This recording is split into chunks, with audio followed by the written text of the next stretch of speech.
Well, I've enjoyed having you with me in the kitchen throughout Lent. It's, as I said, starting out, one of my favorite places. It just has all that stuff that makes me happy. It was rude of me, of course, not to invite you to raid the pantry or the refrigerator with me, but technically I couldn't figure out how to do that. So I just tried week by week to eat your part. You're welcome. Let's take a look today at the story. And the story is the resurrection of Jesus. In the 15th chapter of the first letter to the Corinthians, Paul answers a question they have. The people in Corinth were new to the Christian faith, and they basically were saying, look, we like the fellowship, we like the kind-heartedness, we like the sense of community. We kind of are okay with this sense of mission, not entirely. We aren't cheerful givers yet. We prefer some of the lifestyle to some of the lifestyle that we had previously in the Temple of Aphrodite, for example. We see how it makes a better community. We believe in the teachings of Jesus. I mean, they were sharp and on point and spot on, and yeah, we're there. But this resurrection thing, Paul, do we really have to believe in that in order to be Christians? Because it seems just too good to be true. In fact, it seems illogical and irrational and hard to prove and hard to figure out. Do we have to believe in resurrection? So in the 15th chapter of 1 Corinthians, Paul answered their question. And he said to them, without the resurrection, there is no Christianity. Without Easter, there's no Christmas, there's no Pentecost, there's no church, there's no faith, there's no nothing.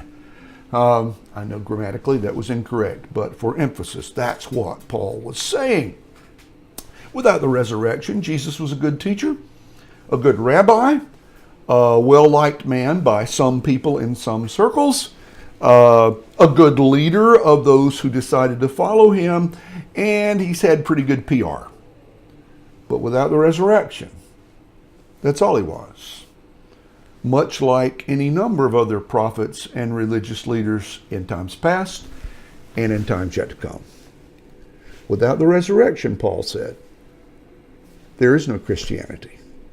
And the Jesus story ultimately doesn't matter. But Paul knew that those people would say, okay, we get how important it is to you, but it still doesn't make sense. How can somebody be dead and 3 days later they're not? Well, Paul didn't know how. You don't know how. I don't know how. Nobody knows how. That was God's business. Paul just knew that after he died, yet did he live. And so Paul said, look, Jesus appeared. He appeared to the women at the tomb. He appeared to Simon Peter. He appeared to the disciples. He appeared in that locked room without Thomas. He came back and appeared with Thomas. He says, last of all, as to one untimely born, he appeared also unto me. Paul was remembering how he was on the road to Damascus when he was still called Saul, which was his Hebrew name. Paul was his Roman name, and he went by the Hebrew name because he was a Jew, a zealot, a committed defender of the faith who was arresting Christians because he thought that they were abusing the faith. And on the road to Damascus, Saul was confronted by the risen Christ, who said, Saul, Saul, why do you persecute me? Who are you, Lord? I am Jesus, whom you persecute. And then, miracle of miracles, Jesus not only forgave and restored him, Jesus called him to be the apostle who builds the church among the Gentile community. He's remembering that when he talks to the people in Corinth. And he says, last of all, as to one untimely born. In other words, I saw him. Don't ask me to prove that resurrection theoretically can happen. Ask me what I saw on that road. I saw him. I talked with him. He talked to me. If you trust me, then you can trust resurrection. But Paul also understood that some people might say, well, it was a trance. It was a vision stimulated by the guilt you were carrying around and how you abused Christians and how you were, in fact, an accomplice to the murder of St. Stephen. It was one of those psychological things that happened. So what did Paul say next? If you don't believe the women and Simon Peter and the disciples and me, then let me throw this one out. I know 500 people, and I can trot them through and they can talk to you. 500 people who saw Jesus after the resurrection. 500. You can't get 500 people who witnessed an event to describe the event the same way in a court of law. Human perception and error makes that virtually impossible. But he said, I know 500 people who tell you the same story. 500 people who saw him. And it takes courage to tell the story. Why?